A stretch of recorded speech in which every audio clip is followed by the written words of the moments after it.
여러분 안녕하세요. 회계기초 13주차 1차 시가 됐습니다.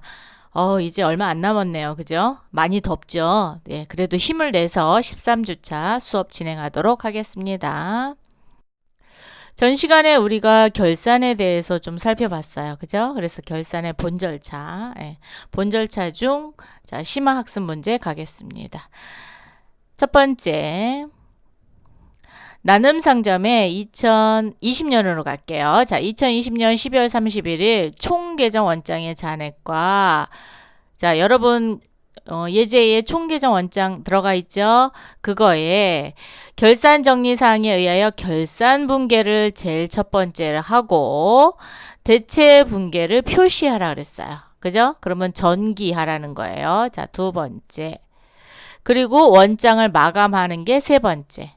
원장 마감해서 그렇죠. 2월 시산표까지 옮기는 거가 네 번째 작업이 되겠습니다. 자, 그러면 첫 번째 결산 정리 분계를 거쳐서 대체 분계 표시하고 원장에 마감하고 2월 시산표까지 한 번에 가도록 하겠습니다. 지금 여러분 이걸 한 장에 보여드리느냐고 좀 글씨가 좀 작아요. 그런데 잘 보고 따라 하시기 바랍니다. 기말 결산 정리사항을 살펴보니까 기말 상품 재고액은 29만 원이다. 생각났어요? 결산 분계 어떻게 하는 거지? 자, 기초는 차변의 매입, 대변의 2월 상품 이렇게 대체 분계하고 기말 상품은 그렇죠. 차변의 2월 상품, 대변의 매입 이렇게 한다 그랬죠? 자, 그래서 그러면 도대체 기초가 얼마인지 장부를 한번 가보도록 하겠습니다. 자, 2월 상품 장부로 오세요. 자, 2월 상품 왔어요. 2월 상품이 왔더니 차변에 21만 원이 있어요. 그럼 얘가 기초가 되는 거죠. 자, 기초를 이제 넘길 거예요. 그래서 차변에 매입, 대변에 2월 상품 이렇게 넘겼어요. 그래서 얘가 기초. 그 다음에 기말은 29만 원이니까 그렇죠. 내년도로 넘겨야죠. 그래서 차변에 2월 상품, 대변의 매입 이렇게 해서 29만 원만큼 정리했어요. 자, 그러면 장부에 요 2월 상품 먼저 가겠습니다. 여기 차변에 29만 원 썼는데 그렇죠. 상대 계정인 매입을 써줬다라는 거죠. 네. 자, 그리고 2월 상품이 얘는 대변에 있으니까 대변에 21만 원 기록을 했어요. 그리고 상대 계정인 매입을 써줬다. 자, 그럼 2월 상품 끝났죠. 그런데 2월 상품만 하면 안 되죠. 그렇죠. 매입해야죠. 매입. 자, 매입 장부 가보도록 할게요. 자, 매입 장부 여기 있네요. 그죠? 자, 매입 장부. 매입이 차변에 있으니까 그렇죠. 21만 원 차변으로 옵니다. 2월 11만 원. 그동안에 모아놨던 잔액은 160만 원이 있는 거예요. 자, 21만 원. 그 다음에 또 그렇죠. 대변에 매입이 있으니까 상대 계정인 2월 상품이 오는 거죠. 그래서 얘를 이렇게 끌어다가 여기다가 갖다 놨어요. 자, 그래서 요 매입의 차변에 있는 거는 기초가 되는 거고요. 매입 대변에 있는 건 기말 재고액이 되겠습니다. 자, 그러면 매입 요거 장부 기록했죠. 이번에는 대손 충당금은 외상 매출금 잔액의 2%를 설정한다. 그래서 요거 오타네요. 네. 자, 2월 2%를 설정한다는데 그러면 우리 회사의 외상 매출금 잔액이 얼마인지를 또 봐야 되잖아요. 그렇죠? 외상 매출금 장부 오겠습니다. 장부 왔더니 65만 원 잔액이 있네요. 요거 곱하기 2% 그리고 땡인가요? 아니죠. 대손 충당금 잔액이 있으면 빼줘야 된다 그랬습니다. 자, 대손 충당금 장부를 살펴보니까 8,000원이 있네요. 그럼 8,000원만큼 빼주겠습니다. 자, 그러면 대손 충당금 얼만큼 설정해야 돼요? 6이 12, 5이 10, 13,000원을 설정해야 되는데 8,000원이 있대요. 그러면 그렇죠. 5,000원만큼만 차변의 대손상각비, 대변의 대손충당금 5,000원만큼만 설정을 하면 됩니다. 자, 그러면 여기는 외상매출금이라는 장부 있어요? 없어요? 기존 과목이 없죠. 그럼 외산 매출금 장부에는 기록이 안 되고, 자, 대손 충당금은 대변에 발생됐어요. 그래서 대손 충당금 대변에 5,000원 적어주고 상대 계정인 대손상각비 표시했습니다. 그리고 자, 얘 표시했습니다. 그러면 그렇죠. 대손상각비라는 계정 과목도 찾아야죠. 자, 장부 가겠습니다. 장부 여기 있네요. 대손상각비 장부 찾아보니까 자기변이 그렇죠. 비용이니까 차변이 생겼죠. 차변 상대 계정인 대손 충당금 이렇게 기록을 했습니다. 그러면 1번도 했고 2번도 했고요. 이번엔 색깔을 좀 바꿔서 너무 안 보이니까 자, 건물의 감가상각비를 계산하는데 정액법이랍니다. 정액법은 매년 똑같은 금액을 그렇죠. 상각하는 겁니다. 몇 년 동안? 10년 동안. 잔존가액은 없대요. 자, 잔존가액 없으니까 뺄 게 없습니다. 자, 공식 외워야죠. 취득원가 빼기 잔존가액을 뭘로 나눠요? 내용연수로 나누는 거였어요. 그럼 건물의 취득원가가 과연 얼마냐? 건물 장부 가겠습니다. 건물 장부를 딱 여기 오니까 150만 원의 장부가액이 있어요. 자, 얘를 나누기 잔존가액 없으니까 0은 빼나 마나잖아요. 그래서 10년 그랬더니 15만 원만큼만 감가상각을 하면 되죠. 그래서 차변의 감가상각비 15만 원, 대변의 감가상각 누계액 15만 원인데 얘가 누구 거? 건물 거. 아, 네. 역시 우리 친구들은 너무너무 잘해요. 자, 건물 거 이렇게 표시해주라 그랬죠. 자, 그러면 여기는 감가상각비와 감가상각 누계 건물만 있으니까 건물 장부에는 기록이 안 돼요. 자, 그러면 감가상각 누계액부터 찾아볼까요? 자, 감가상각 누계액 장부 여기 있습니다. 자, 자기변이 대변에 있었어요. 그런데 원래 30만 원이 또 누적이 되어 있었네요. 잔액이 모여 있었네요. 자, 감가상각비 15만 원 표시해 주셨고 상대 계정인 감가상각비 갖다 놨어요. 그럼 감가상각비 비용 계정 또 찾아야죠. 자, 비용 여기 있습니다. 장부. 자, 차변의 감가상각 누계 건물 그리고 15만 원 이렇게 기재하시면 되겠습니다. 그럼 3번도 했어요. 자, 4번 갑니다. 보험료 선급분이래요.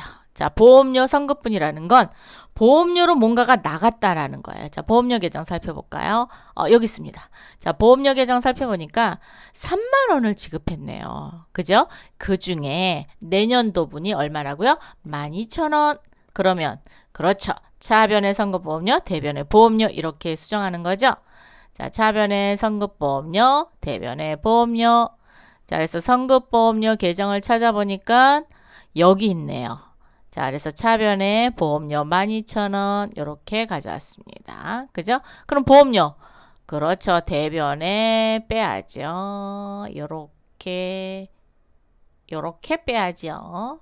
그래서 아이고 이게 보험료가 아니라 선급보험료인데 자, 여러분 고치세요. 선급보험료 선급보험료 12,000원 이렇게 해줘야 되는 거예요. 자, 이렇게 해서 결산 정리사항을 다 이월했습니다. 그 다음에 수익과 비용의 대체분계를 해라 라고 얘기했으니까 그죠? 여기 대체분계 두 번째 대체분계 하죠. 자, 대체분계 가보겠습니다. 대체분계를 하기 위해서 자, 이제 수익 계정 먼저 갈게요. 자, 여기 수익 자, 수익이 190만 원이 있습니다. 그죠? 그럼 얘를 다 손익 계정에 몽땅 다 대체했어요. 그래서 잔액이 빵원. 그죠? 그래서 수익과 비용은 잔액이 하나도 없다. 예. 자, 그래서 매출 대변에 손익 이렇게 해서 정리했어요. 그죠? 자, 그래서 매출이 자기변에 190, 그 다음에 손익이 차변 갑자기 생각이 안 나요. 상대 계정을 써야 되니까 손익이라고 썼죠. 이렇게 갑자기 설명하다가 생각이 안 날 때가 있어요. 예. 자, 그래서 여기 손익했습니다. 그러면 이 손익을 장부에다 기록을 해야죠. 그래서 손익장부를 살펴보니까 자, 손익이 무슨 변? 대변. 다른 색으로 한번 해볼까요? 네. 자, 이번엔 좀 짙은 색으로. 자, 이 손익 어디로 가요? 그렇죠. 여러분 여기로 와야 돼요. 여기 190만 원. 상대 계정은 매출이었습니다. 그래서 매출. 자, 그 다음에 이제 비용 계정 대체하러 갈 거예요. 그러면 제일 이제 먼저 매입부터 가겠죠. 자, 매입을 찾아보니까 160에서 21만 원을 더니까 181만 원이었고, 그 중에 기말 상품 재고액이 29만 원이었던 거예요. 자, 기초 상품 더하기 매입 빼기 기말 상품 재고액은 뭐가 되는 거예요? 순 매입액이 되는 거잖아요. 그죠? 자, 그래서 160에서 181만 원에서 29만 원 빼니까 손익에 대체되는 것은 152만 원이다 라는 거죠. 자, 그래서 얘를 매출 원가로 보시면 돼요. 뭐로 본다? 매출 원가. 매출 원가로 보시면 돼요. 즉 매출 원가가 비용이죠. 자, 그러면 손익 여기 손익이 매입이 152만 원, 차변의 손익이 152만 원. 자, 그럼 손익의 차변 금액이 옵니다. 자, 차변의 상대 계정은 매입이고 152만 원 해서 매입도 장부를 마감했어요. 자, 이렇게 두 줄 거갖고 장부 마감하는 겁니다. 여러분. 여러분도 여기 두 줄, 여기 지금 두 줄로 표시되어 있죠? 근데 제가 한 번 더 했습니다. 네. 자, 그러면 이제 매출 했습니다. 그 다음에 이제 비용을 이제 찾아볼 거예요. 자, 얘 자산. 얘는 외상 매출금의 차감 계정. 자산. 얘는 건물의 차감 계정. 그죠? 외상 매입금 부채. 자본은 자본. 매출했죠? 매입했죠? 얘 비용 찾았어요. 그죠? 자, 급여를 몽땅 다 손익으로 대체해야 되겠죠. 그래서 차변에 손익은 전체 금액으로 했어요. 그래서 대변에 48,000원 급여입니다. 그래서 손익 차변에 급여 48,000원 갖다 썼고요. 보험료는 그렇죠. 30,000원에서 12,000원이 빠져나갔죠. 그러니까 18,000원만큼만 손익으로 잡아주면 돼요. 그래서 18,000원 손익 잡아줬고요. 대손상각비는 5,000원 계상했죠. 5,000원 그대로 잡아주고요. 감가상각비 15만 원 그대로 잡아주고요. 자, 여기까지 됐죠? 근데 성급보험료는 왜 안 하나? 성급보험료는 자산입니다. 그죠? 자, 자산은 어디에 나타난다? 2월 시산표에 나타납니다. 자, 그러면 자, 총 매출액에서 비용을 빼고 나면 그렇죠. 뭐가 생겨요? 단기순이익이 생기는데 이 단기순이익을 자본금에 대체하거든요. 나중에 2월 시산표에 들어가기 때문에 그래서 여기 자본금으로 한 거예요. 즉 어떻게 보면 얘가 손익계산서라고 보시면은 아주 편하실 거예요. 그래서 수익에서 비용을 빼면 단기순이익인데 단기순이익을 자본금에 대체할 거니까 자본금이라고 써놨다라고 보시면 돼요. 자, 그래서 190에서 총 더하고 한번 빼보세요. 여러분 계산기 한번 두들겨 보세요. 자, 그러면 190만 원에서 15만 9천 원만큼만 자본금에 대체를 할 거예요. 요 자본금은 여기 지금 손익이 차변에 있죠. 그럼 대변에 뭐라고 떠요? 이렇게 차변에 손익, 대변에 자본금 이렇게 뜹니다. 그러면 요 자본금 란에 손익이 이렇게 15만 9천 원이 들어오는 거예요.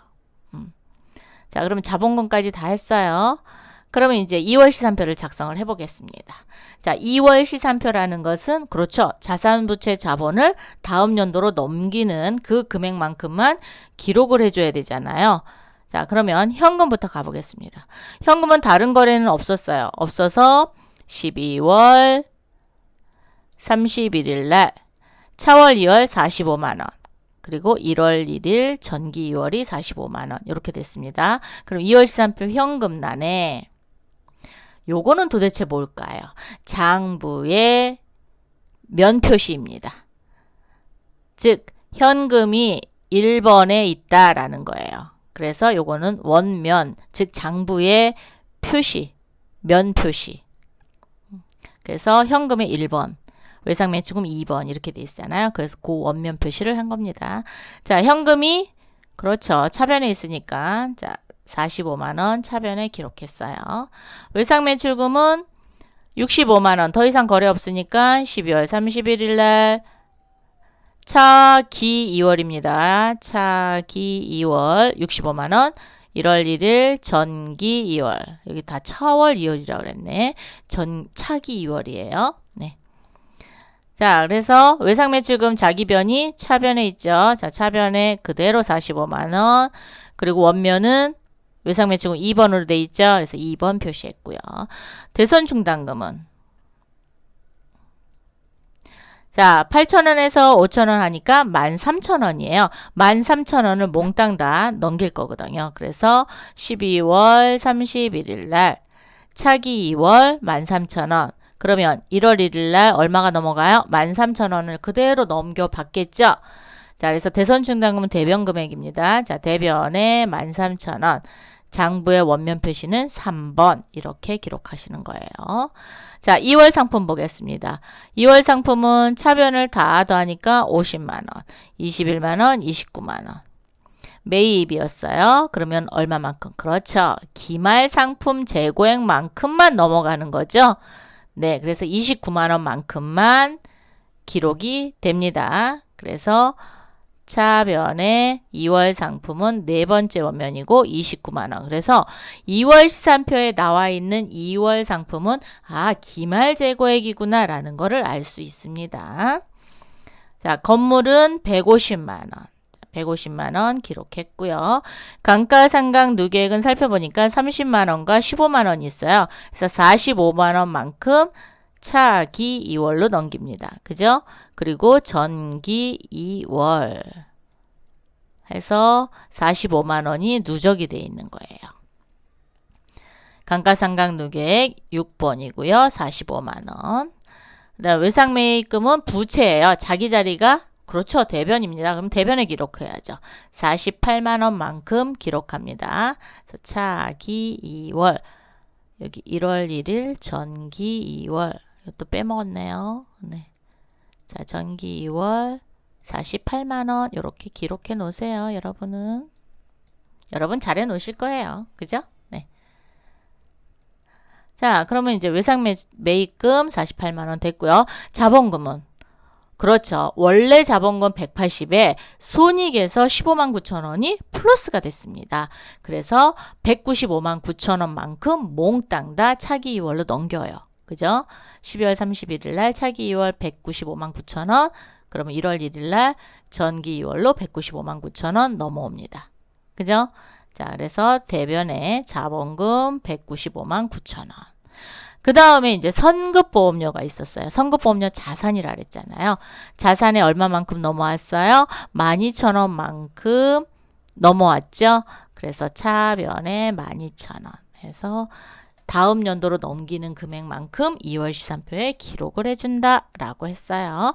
그래서 차변 합계와 대변 합계는 항상 어떻다? 똑같다. 대차 평균 원리에 의해서 같이 나온다. 그러면 여러분 여기서 질문 하나 할게요. 2월 시산표를 작성할 때 이 자본금 금액을 모른다 그러면 구할 수 있을까요? 없을까요? 자, 물음표라고 하면 구할 수 있죠. 왜? 차변에서 대변 금액을 뺀 나머지가 몽땅 다 자본금이다 라는 거를 알 수 있죠. 그죠? 네, 그렇게 해서 2월 시산표까지 작성을 해봤습니다. 요거 조금 어려우시니까 여러분이 잘 기록을 한번 해보시기 바랍니다.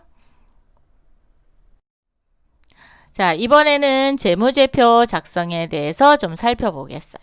재무제표가 뭐였죠? 그렇죠. 우리 회사에 투자를 하려고 하는, 즉 투자자, 또 종업원도 이해관계자가 될 수 있으니까. 왜? 기업의 돈의 흐름을 좀 알아야 되니까요. 네. 즉 우리 기업의 이해관계자에게 뭐를 그렇죠. 우리 회사의 경영활동에 대한 회계 정보를 전달해주기 위해서 작성하는 보고서를 뭐라고 한다? 재무제표라고 합니다. 이해관계자 하면은 뭐예요? 우리 회사와 관계 있는 사람. 즉 거래처도 될 수 있고요. 국세청도 될 수 있고요. 또 주주도 될 수 있고요. 또 채권자도 될 수 있고요. 그리고 여러분 만약에 회사에 입사하면 종업원도 될 수 있고요. 그죠? 그리고 소비자도 될 수 있어요. 왜? 소비자는 그 회사의 물건을 사서 쓰는데 그 회사가 튼튼하다. 그러면 그렇죠. 당연히 그 물건 사다 쓰겠죠. 예? 그리고 좀 더 나아가서는 주식 투자도 할 수 있잖아요.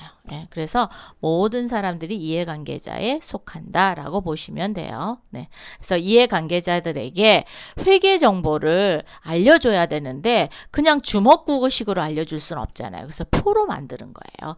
표로 만드는 보고서를 재무제표라고 한다. 자, 재무제표의 작성에 일반 원칙이 있어요. 그냥 내 맘대로 작성하는 게 아니라 원칙이 있어야 되겠죠? 그래야 삼성하고 LG하고 같이 놓고 비교를 할 수 있잖아요. 예. 자, 그래서 제일 첫 번째, 계속기업. 즉, 1년만 장사하고 안 하는 기업이 아니라 계속해서 영업활동을 이어나갈 거라고 예상을 하는 거죠. 그죠? 그래서 보세요. 계속 기업으로서의 존속 가능성을 평가해야 하기 때문에 반드시 계속 기업의 원칙에 의해서 재무제표를 작성해야 된다라고 했기 때문에 계속 기업을 전제로 하여 재무제표를 작성합니다.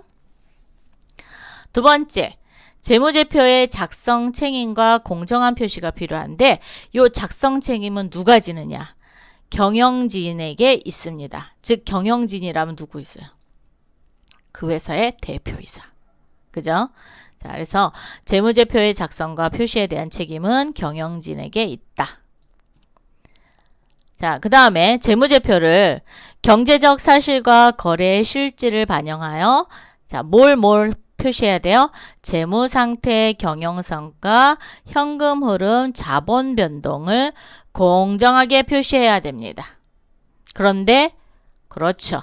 일반 기업회계 기준에 따라 작성하셔야 되는데 자, 기업회계 기준은 세 가지가 있어요. 일반 기업회계 기준 하나 나왔죠. 또 하나. 소규모, 즉 중소기업은 중소기업 회계 기준이 또 따로 있습니다. 그리고 대기업용, 즉 외감을 받고 있는 대기업들은 네, KIFRS 국제회계 기준을 따르게끔 되어 있어요. 그래서 회계 기준은 세 개로 구분되어 있다. 그래서 그 회계 기준에 알맞게 적정하게 작성되어야 한다라는 거죠. 네.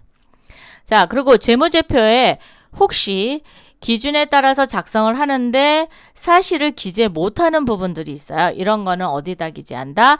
주석에 기재를 합니다. 즉 재무제표에 나타내지 못하는 부분들이 좀 있거든요. 그런 부분에 대해서는 주석이라는 재무제표예요. 얘도 재무제표의 일종인데 거기에다 기재해서 공시한다라는 거죠. 자, 세 번째, 재무제표의 항목은 꼭 구분하시고요. 통합 표시가 가능합니다. 그래서 중요한 항목은 재무제표의 본문이나 주석에 그 내용을 가장 잘 나타내게 표시하지만 요거 밑줄이요. 중요하지 않은 항목은 성격이나 기능이 유사한 항목과 통합하여 표시할 수 있다. 그래서 대표적인 게 뭐가 있냐면 매출채권과 매입채무가 있어요. 자, 매출채권 뭐였죠? 외상매출금과 받을어음이었죠. 그 다음에 매입채무는 외상매입금과 지급어음이죠. 얘는 매출채권, 매입채무 이렇게 통합해서 공시할 수 있어요. 그리고 또 하나, 현금, 보통예금, 당제금 이런 거를 다 구분해서 하는 게 아니라 현금 및 현금성 자산이라 해서 3개월 이내에 현금화가 가능한 취득 당시 3개월 이내에 현금화가 가능한 걸 현금성 자산이라고 그러잖아요. 그래서 현금이 현금성 자산은 하나로 통합해서 쓸 수 있습니다. 그래서 중요하지 않은 항목은 성격이나 기능이 유사한 항목끼리 묶어야 돼요. 그렇다고 유형자산과 매출채권하고 이렇게 묶으면 안 되는 겁니다. 그렇기 때문에 성격이나 기능이 유사한 항목은 통합해서 표시할 수 있다. 네, 그리고 여기다 적어 놓으세요. 매출채권, 매입채무, 현금 및 현금성 자산 이런 것들이 있다. 네. 자, 재무제표의 보고 양식에는 이해하고 싶도록 간단하고 명료하게 표시해야 되겠죠? 즉 누구나 다 봐서 이해할 수 있어야 돼요. 그래서 대부분 재무제표는 숫자로 되어 있죠. 아라비아 숫자로 되어 있습니다. 네. 자, 재무제표는 밑줄, 재무상태표, 손익계산서, 현금흐름표, 자본변동표, 주석 이렇게 5가지로 이루어졌고요. 기업명, 보고기간 종료일 또는 회계기간 넣어주셔야 되고요. 여기 보고통화 또는 표시통화라고 얘기하고요. 금액 단위 표시해 주셔야 됩니다. 재무제표의 종류는 아까 5가지 했죠? 자, 그래서 첫 번째 재무상태표부터 보겠습니다. 재무상태표의 목적, 자 밑줄 일정 시점입니다. 그죠? 자, 일정 시점이라는 건 몇 년, 몇 월, 며칠, 현재 그 날을 기준으로 하는 거예요. 그게 일정 시점인 거예요. 그리고 항상 재무상태표는 과거를 공시합니다. 현재를 공시하는 게 아니에요. 즉 그때 현재 그러니까 몇 월 며칠 그러니까 12월 결산이다. 그러면 12월 31일 현재 그 날을 기준으로 보고하는 겁니다. 자, 그래서 경제적 자원인 자산, 부채, 자본에 대해서 하는 거죠. 네. 그리고 유동성, 뭐 재무탄력성, 수익성 이런 거를 평가하는데 유용한 정보를 제공한다. 자, 기본 구조. 여러분 다 이미 한 번씩 다 했죠? 이번 시간에는 요거 복습한다 생각하고 하시면 돼요. 자, 유동자산과 비유동으로 나누는데 얘는 어떻게 나누죠? 그렇죠. 보고기간 종료일로부터 1년 이내냐, 1년 이후냐 이렇게 따져서 유동과 비유동으로 나눴죠. 자, 유동자산은 당좌자산과 재고자산을 분류하고 비유동은 투자, 유형, 무형, 기타 비유동자산으로 구분한다. 부채도 유동부채와 비유동부채로 구분하고 자본은 5가지로 분류하는데 이 5가지로 분류하는 것은 법인기업이에요. 개인기업은 그냥 자본금으로 합니다. 자, 그래서 자본을 5가지로 구분하는 데는 법인기업, 자본금, 자본잉여금, 자본조정, 기타 포괄손익누계액, 이익잉여금 또는 결손금으로 구분한다. 자산과 부채는 밑줄 유동성이 큰 항목부터 배열하는 것이 원칙이다. 그래서 유동성이라는 건 현금화를 빨리 할 수 있는 거. 그래서 현금이 맨 위에 있는 거예요. 여러분 어떤 재무제표를 보더라도 현금이 맨 위에 있어요. 자산과 부채의 유동성과 비유동을 구분하는 것은 일단 사용에 제한이 없는 것은 현금이 현금성 자산으로 분류하고 판매 목적과 소비 목적을 보유하는 자산. 네. 자, 판매 목적은 재고자산, 소비 목적은 뭐예요? 유형자산, 무형자산. 그죠? 단기 매매 목적으로 보유하는 건 단기 매매 증권. 그죠?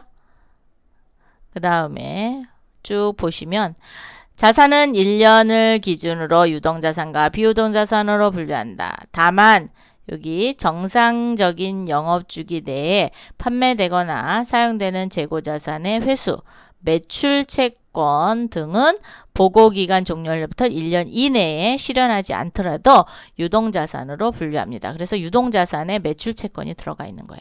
매출채권을 딱 1년 안에 회수할 수는 없잖아요. 그래도 얘는 1년 이내에 실현되지 않다 하더라도 매출채권으로 넣어주는 겁니다. 근데 이게 이제 장기화가 되면 또 장기 매출채권이라는 말을 쓰기도 합니다. 자, 부채는 유동부채로 분류를 한다라고 했으니까 자 볼게요. 유동부채. 정상적인 영업주기 내에 상환 또는 소멸할 것을 예상하는 매입채무 또는 미지급 비용 등을 부채라고 한다라고 했어요. 자, 1년 이내면 단기라는 말을 쓰죠. 그럼 1년 이상은 장기라는 말을 쓰죠. 네. 자, 그래서 당좌차월 단기차입금, 유동성 장기차입금, 요거는 유동성 장기차입금이라는 건 장기차입금을 다음 해에 즉 1년 이내 상환할 경우 유동성 장기부채로 즉 유동부채로 분류를 하거든요. 예, 그래서 유동성 장기부채는 유동부채입니다. 비유동부채 아니에요. 자, 1년 이내 결제되어야 하므로 유동부채로 분류한다. 자, 자본 자본은 일단 자본금은 법정 자본금을 한다. 이 법정 자본금은 주식, 일주, 주식수, 그러니까 한 주당 한 주 곱하기 액면가액으로 하는 걸 자본금이라고 해요. 액면가액입니다. 예.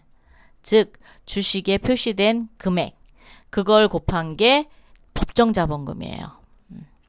자, 자본잉여금은 자본의 움직임에 따라서 증가하거나 감자가 있어요. 즉 뭐가 있냐면 우리 주식을 발행할 때 할인 발행할 수도 있지만 할증 발행할 수도 있잖아요. 할증 발행하면 주식 발행 초과금이라는 게 생기죠. 그러면 얘는 이익이잖아요. 이거는 자본 잉여금에 들어가는 거예요. 그래서 주식 발행 초과금이라든가 자기 주식 처분이익, 감자 차익, 즉 이익을 본 거. 그러면 반대로 자본을 거래하는 데 있어서 손해를 볼 수도 있잖아요. 손해를 보는 건 손실이라는 말을 쓰는 게 아니라 자본조정이라는 계정에다 모아놔요. 그래서 자본조정에는 주로 뭐가 있냐면 자기 주식이 있고요. 자기 주식 할인 발행 차금, 감자 차손, 자기 주식 처분 손실 이런 것들이 있습니다. 기타 포괄 손익 누계액은 매도 가는 증권 평가 손익이 있어요. 평가 손익이에요. 처분 손익 아닙니다. 평가 손익, 그다음 해외 사업 환산 손익, 현금 흐름, 위험 회피, 파생 상품 평가 손익 이런 게 있는데 기타 포괄 손익 누계액은 나중에 포괄 손익 계산서에 표시되는 거예요. 자본 항목이긴 하지만 포괄 손익 계산서에 포함이 됩니다. 제가. 예. 그래서 여기에 대표적인 건 요 세 가지만 알고 계시면 돼요. 예. 그래서 가장 많이 이제 나오는 게 매도 가능 증권 평가 손익. 예. 자, 이익잉여금은 영업활동을 통해서 얻은 이익이죠. 그래서 손익계산서에 보고된 손익과 다른 자본항목에서 이입된 금액의 합계액이다. 그래서 주주에 대한 배당이라든가 자본의 전이, 자본조정 항목의 상각 이런 거를 차감한 잔액을 이익잉여금이다 라고 얘기합니다. 자산과 부채는 뭘로 표시해요? 총액으로 표시한다. 자산과 부채는 원칙적으로 상계하지 않습니다. 그리고 총액으로 표시한다.